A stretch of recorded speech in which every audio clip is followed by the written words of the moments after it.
For the eyes of the world now look into space, to the moon, and to the planets beyond.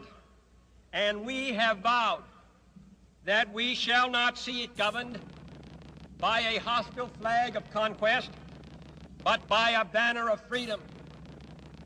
But why, some say, the moon? Why choose this as our goal?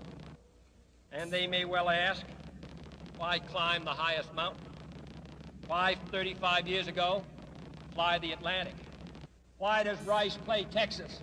We choose to go to the moon. We choose to go to the moon.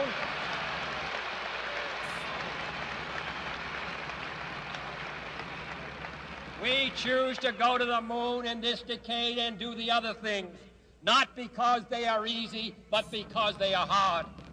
Because that goal will serve to organize and measure the best of our energies and skills. Because that challenge is one that we're willing to accept, one we are unwilling to postpone, and one we intend to win.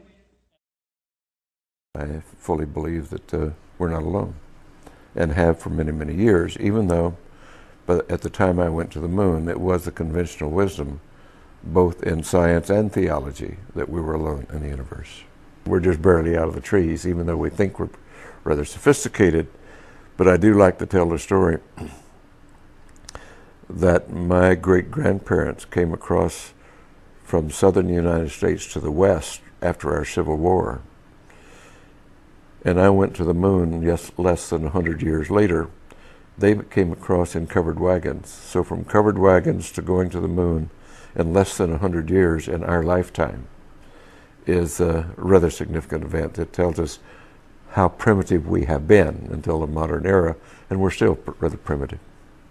Because of my openness to these things, I did have many of the old-timers in the military and in the intelligence community over the years wanting to get it off their chest before they passed away, allowed me to interview them and talk to them about it. And so my ideas became fairly well solidified in the fact we've been visited.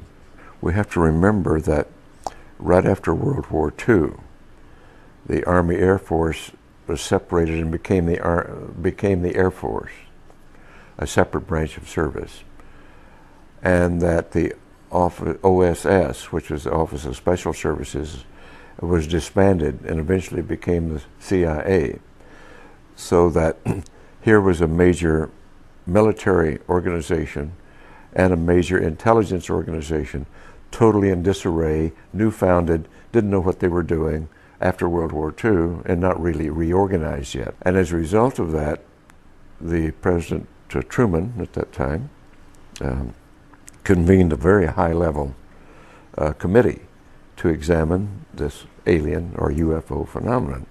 They did come to the conclusion that it was alien, and the military rightly came to the conclusion, if they're hostile, there's nothing we can do about it. Therefore, their choice was to deny it and to hush it up and create the National Security Act of 1947, which validated that deception and covered it up and allowed the group to go underground, as it were. And we've been living with that now for 50 years. It is really the beginning of the whole cover-up, the entire denial of this phenomenon, and the addition of dismissal, disinformation, misinformation to cloak and to discourage investigation, to misinform. It's just been continuous for many, many years now. Eventually it came away from the fear, I believe, of not being able to protect and do their duty to the notion of power and control, controlling the knowledge and the technology. And the group involved with that is still doing it.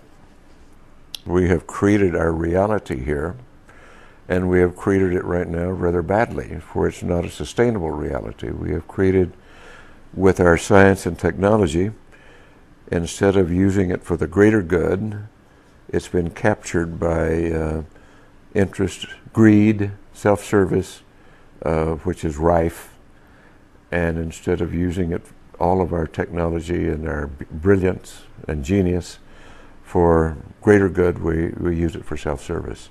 And that's not going to work. It's important that we look at our civilization, our place in history, use our tools of science for greater understanding, to promote the greater good, and that's what it's all about.